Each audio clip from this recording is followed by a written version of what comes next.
to 1540.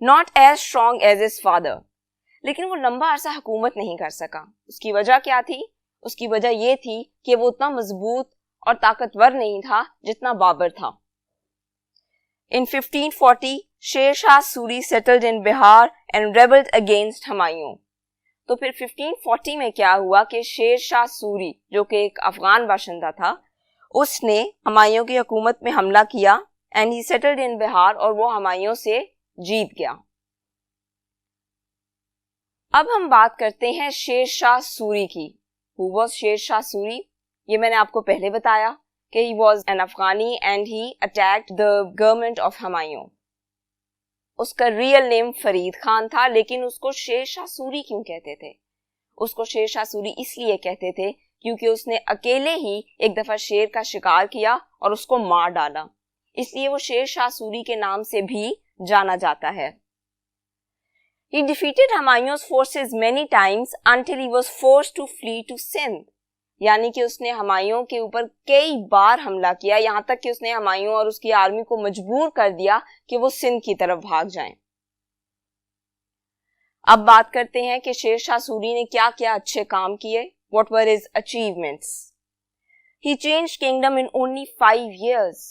اگر آپ نے کسی جگہ کا نقشہ, کسی جگہ کے حالات بدلنے ہوں تو 5 years is not a long time. لیکن اس نے 5 سال کے اندر اندر بہت سی چینجز لے کر آئیں جس نے اس کے لوگوں کو بہت فائدہ دیا.